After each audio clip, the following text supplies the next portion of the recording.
2024 সালে যারা আন্দোলন করেছে তারাই আগামীতে রাষ্ট্র সংস্কার করবে।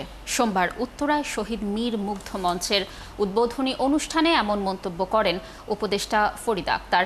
এ সময় গণ অভ্যুত্থানের নানা স্মৃতিচারণ করেন শহীদ ও আহত পরিবারের সদস্যরাও। বিস্তারিত সুমন মাহমুদের প্রতিবেদনে।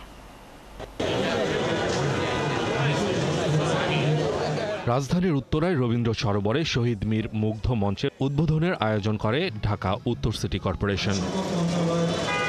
গণ অভ্যুত্থানে প্রিয়জন হারানোর ব্যথা এবং কৃতিত্বের কথা তুলে ধরেন শহীদ ও আহত পরিবারের সদস্যরা।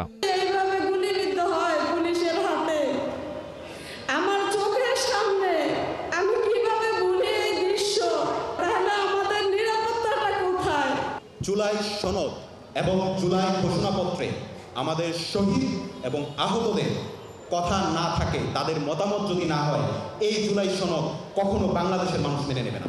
এই সময় জনগণের চাহিদা অনুযায়ী শহীদদের মুরাল তৈরি করা হচ্ছে বলে জানান ঢাকা উত্তর সিটির প্রশাসক। আমরা চাই এই পুরো এই মঞ্চটি ওপেন থাকবে, এখানে কোনো ধরনের রেস্ট্রিকশন থাকবে না। যে কেউ এসে যে কোনো মতাদর্শের লোকজন এসে সে তার মতবাদ প্রকাশ করবে এবং এটা একটি গণতান্ত্রিক যে পরিবেশ, সেই পরিবেশ তৈরি হবে।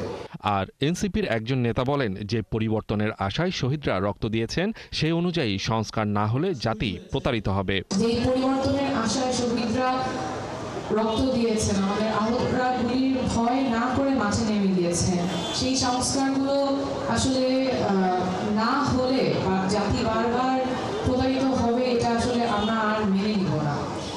আমাদের বিচার হতেই হবে, রাষ্ট্রের সংস্কার হতেই হবে এবং নতুন সংবিধানও হতেই হবে।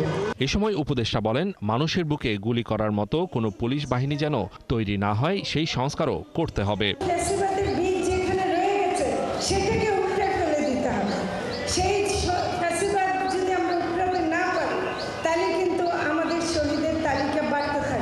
যেটা আমাদের কোনো মতে কাম্য না।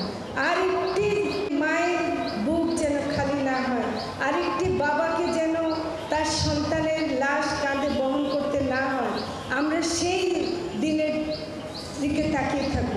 অনুষ্ঠান শেষে রবীন্দ্র সরোবরে শহীদ মীর মুগ্ধ মঞ্চের উদ্বোধন করা হয়। সুমন মাহমুদ, ৭১, ঢাকা।